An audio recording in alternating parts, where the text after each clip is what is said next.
న్యాయం అనేది వేగంగా జరగాలి. తీవ్రవాదం లాంటి వాటిట్లో, అత్యాచారాలు లాంటి వాటిట్లలో ఆ వేగం ఎక్కువ ఉండాలి.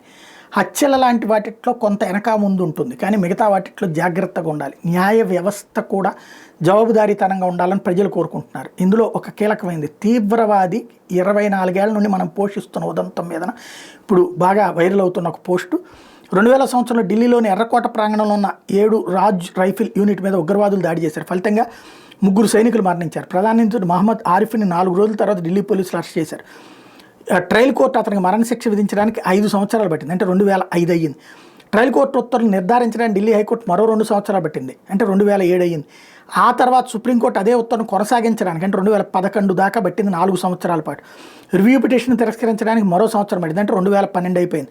ఆ మీద క్యూరేటివ్ పిటిషన్ అంగీకరించారు, అది తిరస్కరించడానికి మరో 2 ఏళ్ళు పట్టింది, అంటే 2014 అయింది. సెప్టెంబర్ 2014 సుప్రీంకోర్టు రాజ్యాంగ ధర్మాసనం హైకోర్టు మరణశిక్ష విధించిన అన్ని కేసులు అటువంటి విషయాలు 3 న్యాయమూర్తుల బెంచ్ ముందు జాబితా చేయాలని తీర్పిచ్చింది. ఆ విధంగా ఆరిఫ్ మళ్ళీ తాను దాఖలు చేసిన రివ్యూ పిటిషన్ మీద విచారణకు అర్హత పొందాడు. మరో 8 ఏళ్ల తర్వాత ఆయన రివ్యూ పిటిషన్ 2022లో సుప్రీంకోర్టు తిరస్కరించింది. ఆరిఫ్ క్షమాభిక్ష పిటిషన్ దాఖలు చేశారు. దాన్ని రాష్ట్రపతి 12 జూన్ 2024 తిరస్కరించారు.